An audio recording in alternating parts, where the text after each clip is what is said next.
We've played well against the teams we're going to have to play against. Some of them we haven't played well. Right now it's about who's playing the best basketball this week. I feel like some of our guys are starting to come around and play their best basketball. I think Quinley's shooting 45% from three over the last 5 games. He looked great in practice today. He won the SEC tournament MVP last year. He's coming around right at the right time, in my opinion. Obviously Shaq struggled to shoot the ball. I don't think he's going to struggle again. Usually if he's got a bad game, he bounces back great in the next game. So I feel pretty confident about him. Our turnovers have been an issue. We've got to get those fixed. That's the biggest problem right now is our turnovers, and then obviously our defense we got to continue to work on. But we've definitely got a team capable of running off 4 in a row. We just saw it on the women's side with, I believe Kentucky was a 7 seed, won 4 in a row, and had a big upset and won the tournament. So and there's been teams in the past that have won 4 in a row on the men's side, and I think Auburn did it the year before I got here. So it's definitely doable. I just we were playing better basketball. So it was a disappointing week last week, but thought our guys played a lot harder on Saturday. Our turnovers ended up killing us, and need to make a few more shots and get a couple stops there late. But I was pretty pleased with the effort overall. Thank you, Coach. We'll go ahead and start with questions. Charlie Potter. Yeah, Coach, just quickly, I was wondering if you had a with him. Charlie, can you repeat that? You broke up a little bit. Yeah, sorry. I was just wondering if you had an update on Jason and how your meeting went with him. I met with him yesterday. It was his birthday, which unfortunate. Everything happened around his birthday weekend, but we had a good meeting. He's back in practice. I thought he practiced really hard today. He'll be making a trip to Tampa with us, provided the tomorrow's practice goes well, and then we get out of here tomorrow after practice. So he's back in. I thought he was really good today. Nick Kelly.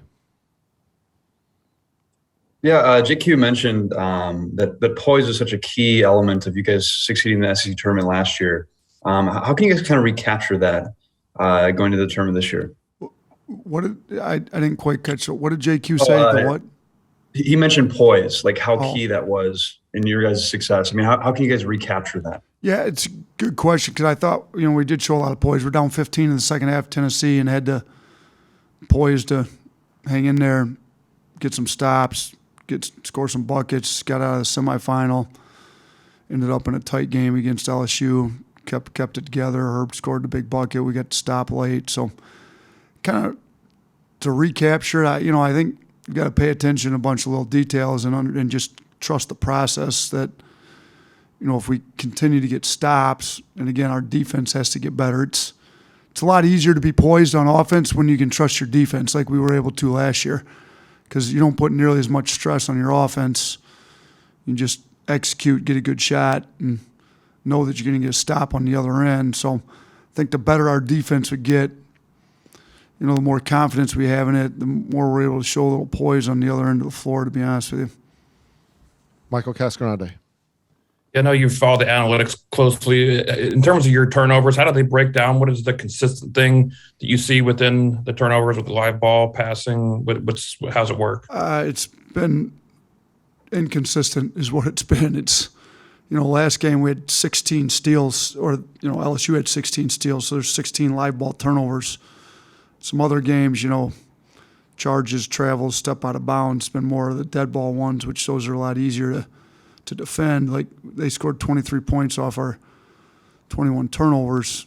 That's over a fourth of their points. It's our offense isn't giving our defense a chance. There's a lot of synergy in basketball between your offense and your defense. You get a good offensive possession, even if you miss a shot's up on the rim, and your floor's balanced, and you get your transition D set. That means your defense is now set, which makes it a lot easier. You get a stop. You're playing downhill with pace in transition on offense, which we're better doing. It's easier to score, and there's kind of start a whole circular deal going. Well, when you're turning the ball over and they're scoring layups, then their defense is set again, and it makes it harder on your offense, makes it impossible on your defense. We've had an issue. So we've got to clean them up. I mean, we can't have guys that are not primary ball handlers turning the ball over as much as they are. We can't have our primary ball handlers turning it over as much as they are either. A team as guard-oriented and as skilled as we are should be getting more like 12 turnovers, not double that, which we've been close to at times here. So that's, and we've looked at everything. We looked at all of them.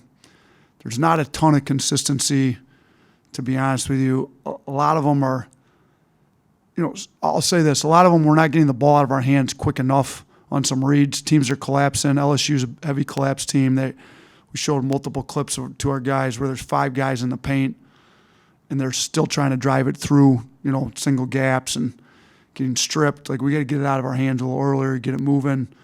Some of them I don't have an answer for. When we just threw the ball to the other team without being aggressive at all. It's just, if you're a high major Division I basketball player, you're not supposed to be doing that. So some of them we have to get our guys playing more aggressive, and then we got to get them to be eager passers, get the ball out of their hands a little quicker. Katie Wyndham. Coach, you said in your opening that it's not easy to win these tournaments, but as a head coach, you've had a lot of success in conference tournaments. What are kind of some of the qualities that a team has to have to make a run over these couple of days? And what have you seen from your team this year that shows that you think they're capable of doing that? Yeah, we've only had one conference tournament since I've been here. We won it obviously last year. I think we won 3 out of 4 at Buffalo. So I was talking about this with somebody here over the weekend, and I think the biggest thing is, can you get your guys to forget about the past, whether it was good or bad year, and just really worry about today, and then pump them up with as much confidence as they can. Now, when you have great practices like we did today, it's a lot easier to get the confidence rolling. I thought Quinterly, Shackelford, Keon Ellis, Jawan, Noah, Rojas, I really thought they practiced hard. They practiced great. You can pump them up with a lot of confidence going into that. And then you make the corrections you need to make, but it's not the time to be really ripping on them, getting out. No, like, we make a mistake, all right, let's move on. We're not worrying about the past here. And then just on to the next game, on to the next game, on to the next game. So the more we can prepare right now for our first opponent, and again, we don't know who it is until Wednesday night, but we've played Vanderbilt and Georgia both. The more preparation we can do on those two to be ready for that game, you got to have a good first game. And at this point, it's win in advance, win in advance, win in advance. And I still think if we can be defensive oriented and take care of the ball on offense, our offense will take care of itself. I know we haven't shot it great at times during the year, but we've gotten enough quality shots. I think our offense is 12th in the country right now. That's with all the turnovers we've had. I mean, if we take care of the ball, we'd probably be top 5 in the country. So defense, take care of the ball on offense, and I think we'll be all right. Okay, final question will be from Jerry Tipton. Yeah, Nate, I hope I can ask too, but you mentioned the Kentucky women and what they did in the women's tournament. I'm wondering if that's something that you use as an example for your guys. We can do it, that sort of thing. To be honest with you, I'm not sure how much our guys follow, women's basketball outside of the Alabama women's team. I'm not sure. So I may reference it, obviously it's current, just happened this past week. We've talked a little bit about the Auburn team the year before we got here. They were, I think, 5-6, went on a run at the end. Finished on a run, won 4 in the SEC tournament to win that, and then won 4 more in a row in the NCAA tournament to go to a Final Four. So we've referenced that team. I mean, there's plenty of teams that have gone on runs. You look at the UConn team from a few years back when Kevin Ollie was coaching them, and they won. I think they had to win 5 in a row in their conference tournament to win it, and then won a bunch. I think 6 in a row to win the NCAA tournament. So there's teams to reference that you can point to. That obviously the Kentucky women's team may be one of those that we reference here to our guys. And I wonder Go ahead. too, if I can, Oscar Shibwe scoring and rebounding, obviously he impacts, but he's also leading the team in steals. And I wonder that usually that's a guard or a perimeter player.